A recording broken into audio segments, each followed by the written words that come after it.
happened? Was he singing that song when he was drinking that wine? Gang banging, gang banging. Like what? Like what happened? Like I really need to know because it's just. I think men, we are currently under attack. Most recently, they after Smokey Robinson. They're after Smokey Robinson. Smokey Robinson is 175 years old, but for whatever reason, these women, whoever the alleged story, they say that Smokey somehow pinned them down and did some things to him. Now, if you look at the man, being that age, at about 150 years old, the man can't handle a lawnmower. So I just don't even understand how he could even fold them up. And when this happened, was he singing that song when he was drinking that wine? Gang banging, gang banging. Like what? Like what happened? Like I really need to know because it's alarming and it's wrong. I mean, can you imagine Smokey Robinson like really going to the penitentiary at 140 years old? He in there singing miracle songs and old Temptations jams.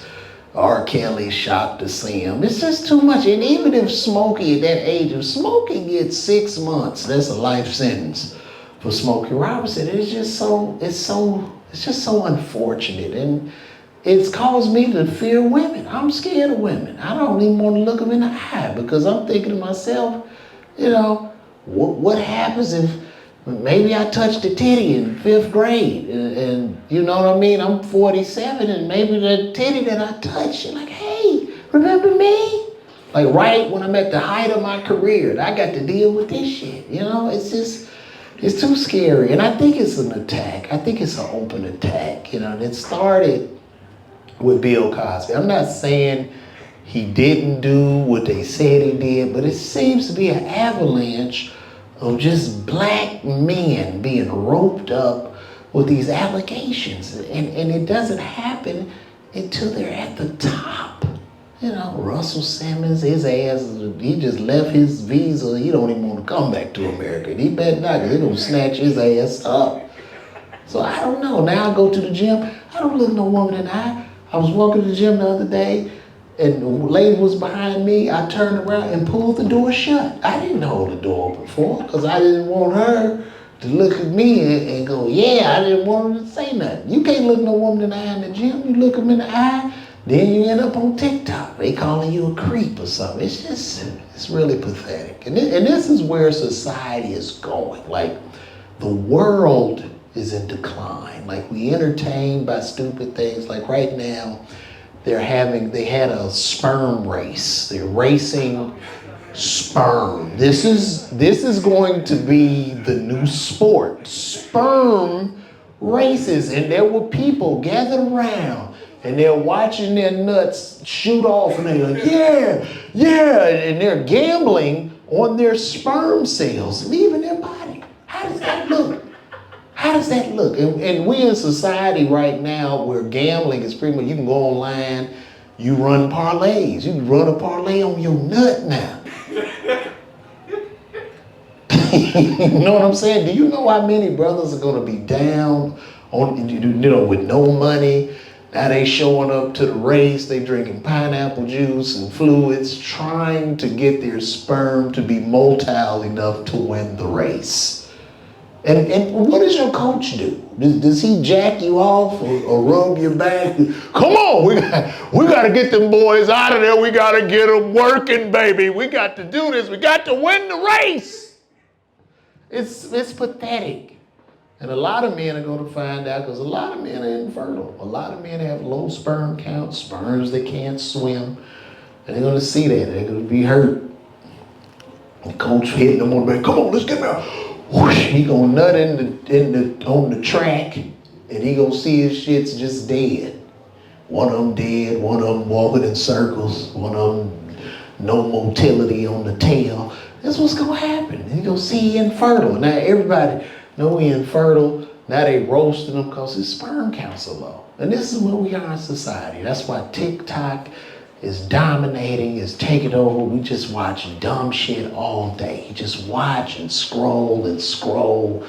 Couples, you know what couples night is for a married couple now? Laying in bed, sharing TikTok memes. That's all we do now. We ain't watching the movies about Netflix and chill. We Netflix and chilling with the Netflix on, looking at the phone going, hey babe, look at this one. And she goes, oh, look at this one. And sometimes you'll see these memes and you will run and look all over the house for your person. You got to see this one here. Oh my God. And you prepare. You walk all over the house and you show her the meme. She's like, oh, I seen that one. Bitch, don't you be looking at no meme until I show it to you. Now you're wrong, and I don't really appreciate that. I really don't. What else is going on in the world? I noticed, I saw an Instagram video, because I'm on Instagram a lot, and I saw Jeff Bezos. He popped up in an Amazon facility.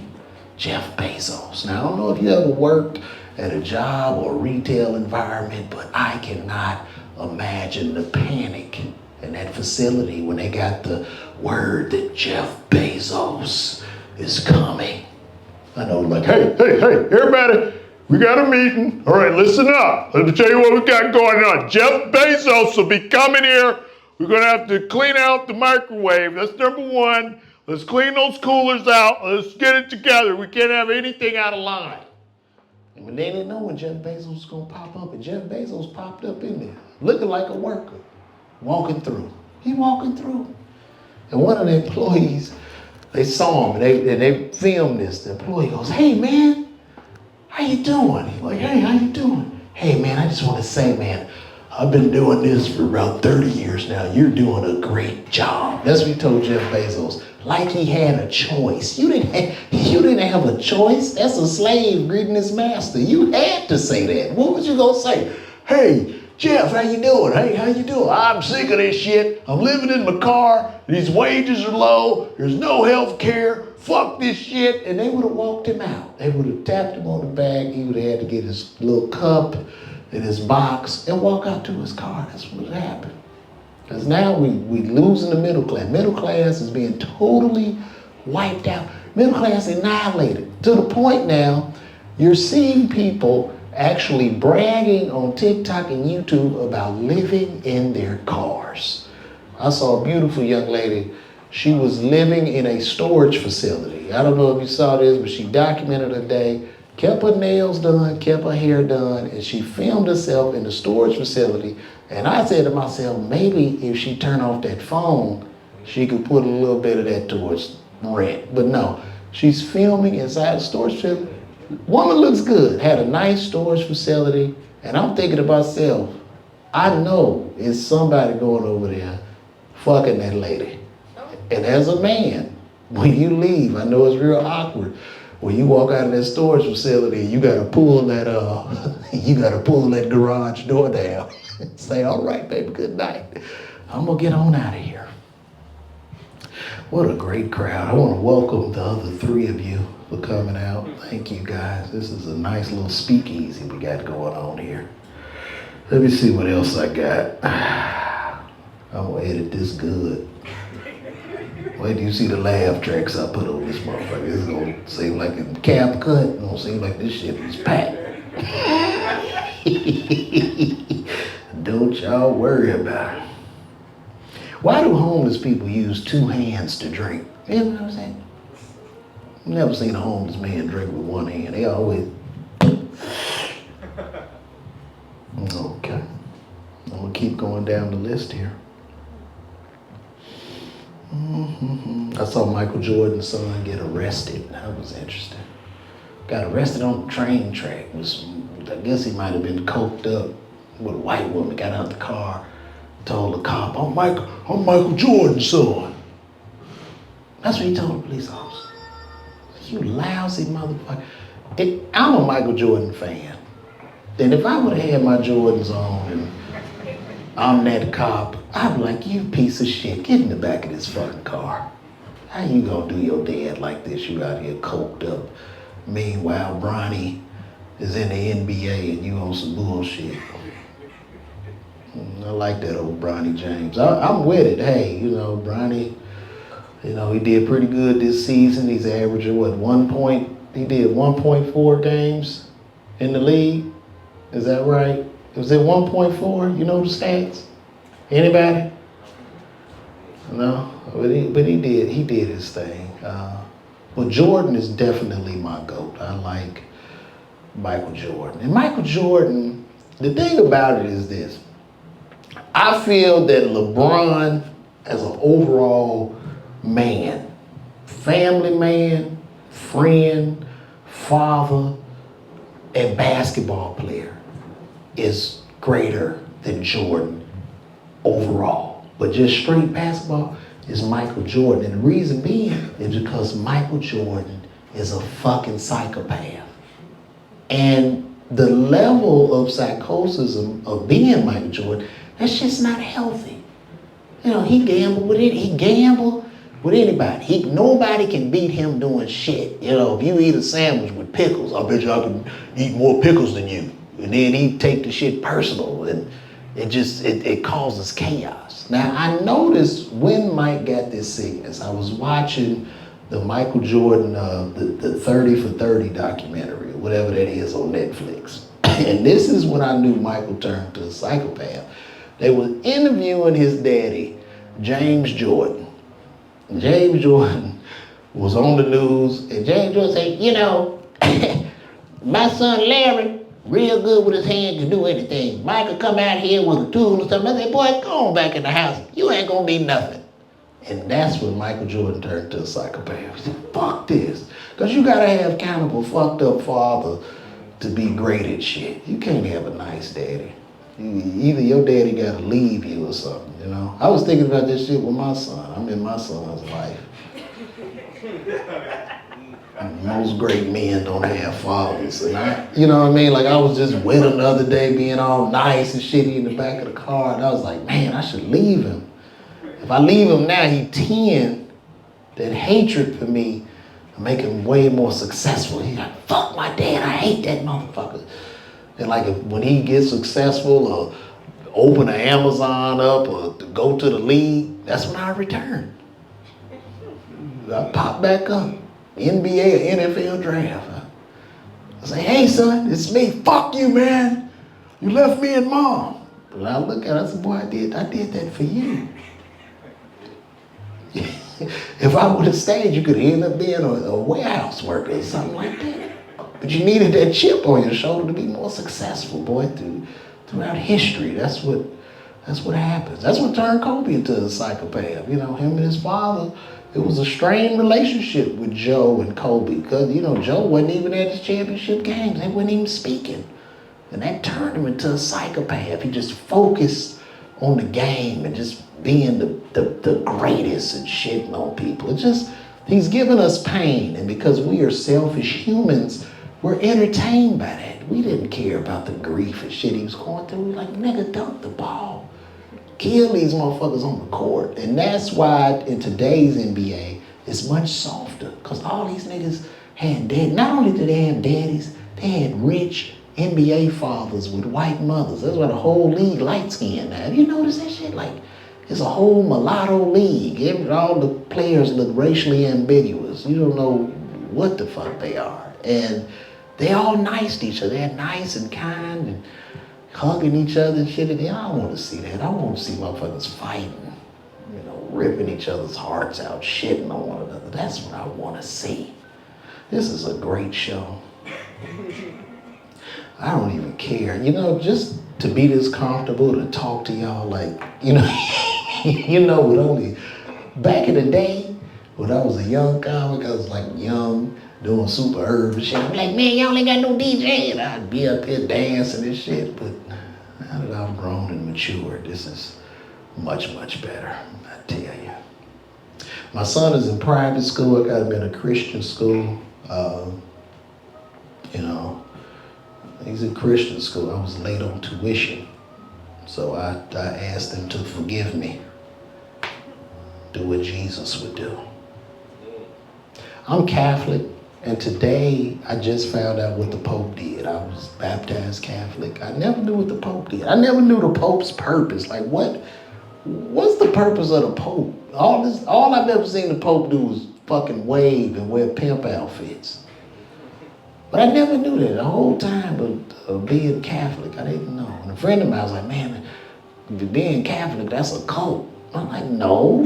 You know, the parishioners, maybe the pastors and the nuns or something, because, you know, it's freaky shit going on in the Catholic Church. If you're a man and you take a vow of virginity, you know, that's not even biologically right, because you're going to want to fuck. You know what I'm saying? Because you produce too many sperms and you're going to want to fuck some pussy. But behind the scenes of Catholic Church, yes, there's a lot of fucking going on. And some of them have fucked children, unfortunately. Me and my brother almost got fucked by a priest. Yeah, my father saved us. The priest was coming to visit us at my house because we lived about a block away. We lived in Chicago. I grew up in Chicago. We lived a block away from my church. We went to St. Dorothy's Church, and one of the priests, he came over, and my mom was gullible. My mom felt everybody was kind, nice, and sweet. My father was a strict man, quite different. And the pastor came and bought us ice cream one day. Me and my brother was sitting at the kitchen table, and I'll never forget, my dad walked in his house coat. He had a robe on, had a hood on his robe. He had an afro, you know, the afro, he came in the afro matted to the side, had a real thick Steve Harvey mustache. And he came in there, and me and my brother was sitting there with the pastor. My daddy didn't say nothing, he just looked at him.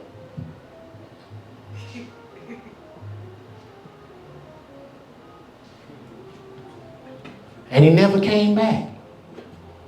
And I asked my daddy this time, I said, why did you do that? Because if he would have touched you and your brother, I was going to go down there and kill that motherfucker. I said, Dad, you thought, yeah, that motherfucker wanted to fuck y'all. But your mama too damn gullible. I was like, man, you saved us, Dad. That would have been a sad story if you get fucked by a priest running, you got us doing the train or some shit, me and my brother. That would have been fucking horrific. And I end up like Orlando Brown or something, just crazy, out of my mind. What a great crowd. I'm gonna do some more. How long I've been up here now, Anthony? About 17. It's been 17? Good. Wait till I edit this shit. It's gonna look like I really killed this. Wait till y'all see that. Let's see what else I got here. I'm sick of them social media prankster motherfuckers. I just want to see one of them did get shot. I was happy about that. But like, these little fuckers just going Walmart fucking with people. They should just get the life choked out of them. I'm just gonna be honest. Cause people going through tough times now. And you can't be just going playing with motherfuckers talking about it's a fucking prank and shit. You know what I'm saying? Especially when they come to the hood with that shit. Niggas is going through it. That time for your fucking prank, nigga. I like when they get choked out too. Oh, it's a prank. It's a prank, please. Please. Fuck you, man. You got the wrong motherfucker. It's a prank ass nigga. Okay. All right, we're gonna work on that one. Let's see what else we got. How'd y'all feel about Shannon Sharpe dating that young white girl? 57. Shannon Sharpe, 57 years old, messing with a 19, 20-year-old. That shit just looks exhausting to me. I couldn't imagine being that age. And then I gotta jump up and do TikTok dances with this bitch. It's too much, you know. Girl that young wanna do too much. You wanna go places, bitch, I want to lay down. I ain't got time for all this. Let's just lay in the house and let the fan blow. You know, it just seems like there'd be too much yapping. Where are we going today? What we gonna do? What you doing? What? Huh? Let's do the dance. Let's play the prank. Shut the fuck up. It's too much. But his old nasty ass on the phone. What you say to me, Gabby? I didn't say anything. I'm gonna choke the shit out of you, Gabby. Gabby, I'm gonna choke that shit. Shannon Sharpe got a big tongue. I'm gonna choke the shit out of you, Gabby. I got the biggest tongue. That motherfucker work his biceps and chest. He work his tongue in the gym too. It must be a tongue weighter. I got a thick tongue. Don't sell his tongue. Little TT. I think that's it. I think we got everything on. Y'all got any questions for me before I go? Let me ask y'all something. What y'all do? What you do, brother? I just got to let me ask a couple of questions. Give me a second. What you do for a living, brother? I test people for HIV. Wow. That's interesting. Wow, man, how long you been doing that? I've been working in HIV for over 30 years. I've been testing for I know. 8, 12 years. Man, I know that was scary back in the 80s, boy. It was scary then. Cause when it first came out with Magic Johnson and all that, I remember being in college, man. I was a freshman in college, and my girlfriend had cheated on me at the time. And I remember sitting in my dorm room. I was sitting in my dorm, and she cheated on me, and it broke my heart, and I'm crying. And I think worst case scenario, I'm like, man, I know this bitch that gave me AIDS. There's tears flowing down my, and then my homie was in there watching me go through the motions. And he had some dirty ass glasses. It was like cracked and shit. And I'm going through the motions. He's standing there, he's looking at me. The glasses was kind of crooked and shit. And I'm going through, I can't believe this bitch. She would have did this to me. And look, I'm going through it. This is what he say. Damn, can I get a packet of ramen noodles? That HIV, man, that was rough. Remember, I don't know if some of y'all are young, but back in the day, they would have a person that come speak to the class. They would have like a pretty lady. She would come talk, right? She started talking, she'd be beautiful and shit. And she talks about AIDS. And she'd go around talking to us. And then she'd go, I have AIDS. And we go, ugh! Ah! Like all the kids, oh shit! Like that's what we all did at the same time. And then she would give us her story, and we would understand more about the disease and how you can't necessarily get it just from touching the person. But we didn't know. We didn't know. If y'all thought like COVID was something, but when that AIDS shit came out, Magic Johnson, I remember Karl Malone didn't want him on the court. I mean, what if he sweat? And I'm out there playing defense, some of that sweat, a little drop of that sweat get on me. Are we all supposed to die as a team? It was HIV and AIDS, man. That was something else. But now, see, so it's great you said that because I'm a pharmacist and I would dispense a lot of protease inhibitors. I'm sure you're familiar with those, and a lot of antiviral treatments to get their viral count down. So now people, in today's times, they can kind of live with it. You know what I mean?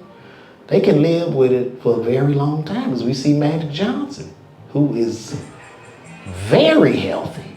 I would not even mind having his case of AIDS, to be honest with you. I mean, he's successful, he's strong, and the nigga has outlived everybody. Everybody's dead. He done outlived Michael Jackson, Prince. I mean, think about all the people that Magic Johnson has outlived. He's outlived. I don't even think Magic will ever die. I think, could it be a possibility? Maybe Magic's a vampire. I don't know. I'm just saying, with his particular case of AIDS, he looks great, strong, he's successful. He makes more money now than he ever did dribbling the ball.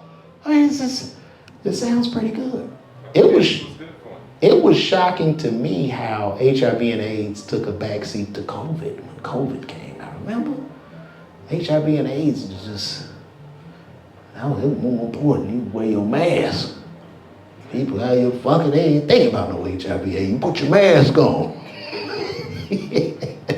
HIV and AIDS was mad when COVID came out.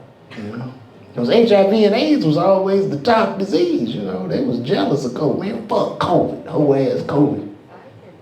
Nigga, in the 80s, I was the shit. I took Eazy-E out. Now this shit out, motherfuckers just coughing and shit. They had us doing all kind of shit with COVID. Like they didn't know we had to stand in line 6 feet. You know, motherfuckers, they make us hold the balloon. You need to hold the balloon up on your right leg. Like it was just all kind of, shit was weird. It was very weird. So I gotta ask you something. Since you do test people, right? I mean, that's interesting because, well, I guess you don't get rapid results, but that would be awkward. Like if you test them and you got the result, you look at the motherfucker. 1 minute. Damn. 1 minute. Fuck. How you hold a poker face? We went from 20 minutes to 7 minutes to 1 minute. I could not work that job because I go, shit. They be like, what was that? I'd be like, God damn. Wait, I'm sorry. Wait, listen. Hold on. I'm like, man, I'd be looking him in the eye and shit. You got it, man. I don't know what to tell you. Can you tell us a story? Yeah, come on, tell me a story. What story? Not the false. Yeah, the false. No, I'd rather tell you this one. Okay. I tested a good friend of mine about 8 years ago. Okay. A young guy. And he tested positive. Damn. And a couple years ago, he got an award. He got promoted. And then we were at a graduation on a party bus. And I said, nigga, didn't I tell you was going to be all right? Did not tell you. Because we were talking one day and he said, when I got tested, the person that tested me was cool as hell. I said, well, who tested you? Wow. He said, you did. I said, I smoke a lot of weed. Wow. You forgot you had tested him? I don't remember who the fuck I tested. I test people and I live in that moment with them because I lost a lot of friends to AIDS. Ooh. So I can test you because I know you're going to be all right when you test positive. Wow. So I'm the one that need to test you because I got you. Well, that's good. That's a blessing. Y'all give him a round of applause for testing his friend. You a good friend. I'll be roasting my friend. Hey, nigga, I ain't smoking that blunt. Fuck that. I got you. And throw that cup away when you're done with it. I'll just be playing. I'll just be talking shit. That's interesting. And you, young lady, where you work at? I am a CNA. Good for you, CNA. Just helping the world one insurance claim at a time as well. That's what's up. What hospital you work at? I don't work at a hospital. Yeah, I worked in healthcare for 20 years. It can be so taxing. Working in retail pharmacy was like, people would get on my fucking nerves. I really learned to hate people. Yeah, it's very easy. You know what I'm saying? Because they just so fucking needy. Like, nigga, everybody's sick. Fuck, just calm down. Take a deep breath or something. All right, that's it, man. This was good, dude. I like this little spot, man. Hey, thank you guys. My name is LaVar Walker. Appreciate it.